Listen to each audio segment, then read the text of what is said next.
Now, here's the crazy part.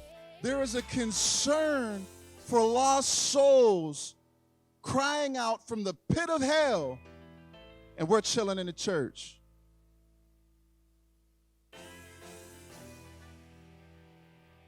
Back to my message. So, love God, love others, make disciples. Turn to Matthew chapter 10, because we're going to focus on that, making disciples. We can simplify this life, right? We ask God, what do you want me to do? Well, before he reveals to us this whole grand scheme, we first have to be applying and sharing what we already know. Make sense? And so maturity is more about faithfulness to doing what you know and sharing what you know than how much you know. Okay? So, Matthew chapter 10, we're going to start in verse 5. And here's where Jesus sends out the disciples. See, and I'm super excited about this because if this is making your heart beat, we have some new tools we can use to grow in this area together. And so Matthew chapter 10, starting at verse 5, says this. Okay, so it says this. Jesus sent out the 12 apostles with these instructions. Check this out. Sent out the 12 apostles with these instructions. Don't go to the Gentiles or to the Samaritans, but only to the people of Israel, God's lost sheep. These are the original instructions to these disciples. Go and announce to them that the kingdom of heaven is near. Heal the sick, raise the dead, cure those with leprosy, and cast out demons. Give as freely as you have received. Keep going. Now, when we see that, remember, Jesus has been with these guys for a little while. And they've seen some things, and he's been talking to them and sharing with them and training them. And now what he says is, now go do what you know. Go do. Here's what I'm telling you to do. Go. All right? Don't take any more money, or don't take any money in your belts, no gold, silver, or green or copper coins. Don't carry a traveler's bag with a change of clothes and sandals or even a walking stick. Don't hesitate to accept hospitality because those who work deserve to be fed. Okay? So he says, on this trip, don't take nothing with you. You're going to the house of Israel. On this trip, don't take nothing with you. Your provisions, God has. Okay?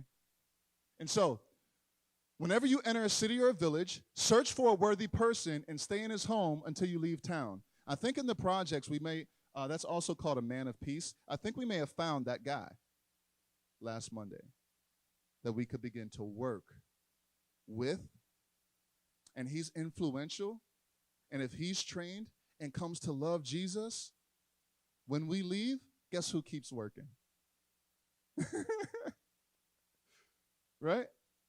Make disciples. And so, verse 12, when you enter the home, give it your blessing. If it turns out to be a worthy home, let your blessing stand. If it is not, take back the blessing. If any household or town refuses to welcome you or listen to your message, shake its dust from your feet as you leave. So he says, look, everybody ain't going to listen. When people don't want to hear what you got to say, cool. Shake the dust off your feet, keep it moving. All right? They're not rejecting you, they're rejecting me. Now look, verse 15.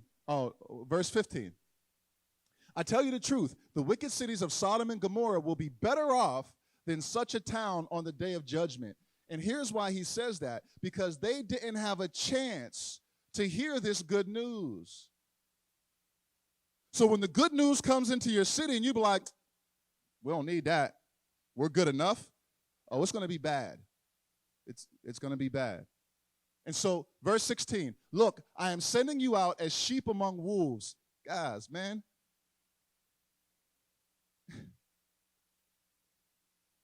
This is not about your easy life. Right? He says, I'm sending you out as disciples to go make disciples as sheep among wolves. Yo, it don't go good for the sheep in that scenario, right? If we really believe this, if we really believe that Jesus has power over death, if we really believe that when we talk about, Lord, I give you my life, you know your life may be required of you if you're going to walk in obedience to this. He says, I'm sending you out as lambs. A lamb can't defend itself against a wolf. The only thing that can is the shepherd that's with the lamb, right? But look, if you look at Hebrews chapter 11, don't turn there, but write this down. If you look at Hebrews chapter 11, verses 35b to 38, this is all part of this training. You know, sometimes the shepherd is glorified in the death of the sheep. Sometimes we don't get the rescue. But Paul said to live is Christ and to die is gain. When you move to that place, you're dangerous, yo. Straight up. When you say, God, whatever you say, I'm down, let's go. You want me to go behind enemy lines into a Muslim country and preach the gospel? Right now, this is something that is on our radar. And I'll be honest with you. That's scary. I have a lot of praying to do. Because if God says go, I love my wife. I love my kids, man. My number one commitment is to God, man. Straight up. I don't want to die, right? I want to see my kids grow up. I love my family. I love my church family. But if he says go, understand he requires us to go. We sit in the church and just chill, man. We just keep playing the game.